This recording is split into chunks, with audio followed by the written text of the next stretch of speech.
భయము చేత భయభక్తుల చేత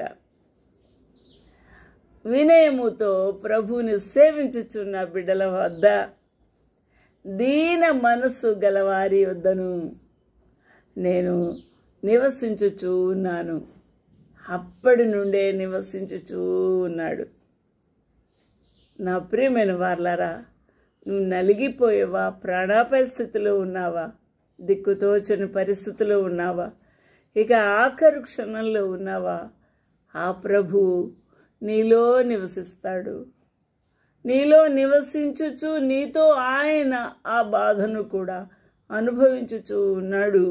ఆయన నిన్ను ఉజ్జీవింప చేయుటకు సిద్ధముగా ఉన్నాడు. వినయ విధేయతలతో నీవు ప్రభుని సేవించుచూ ఉన్నావా? అలా అయితే నిన్ను ఆయన విడిచిపెట్టలేదు. నీ అందలి మక్కువ చేత నీతో నివాసించుచు నీతో సహవాసమును కోరుకుంటున్న ప్రభువు దీన మనస్సు కలవారి యొద్ద ఆయన దీనుడుగా నీతో సహవాసము చేస్తూ నిన్ను ప్రేమించుచు నిన్ను ఆదరించుచు నీలో నివసించుచు సహవాసమును కొనసాగించుటకు ఇష్టపడిన ప్రభువు ఎంత గొప్ప ప్రేమ! ఇది ఎంత గొప్ప అనుభవము! ఈ అనుభవము పొందుతున్న వారు ఎంత ధన్యులు, ఎంత ధన్యులు!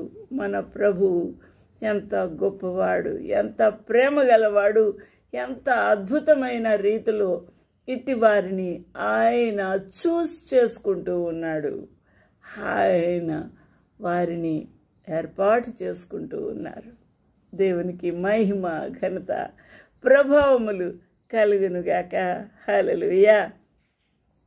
For thus said the Lord, hallelujah, for thus said the high and lofty one that inhabiteth eternity, whose name is holy. I dwell in the high and holy place with him also that is of a contrite and humble spirit, to revive the spirit of the humble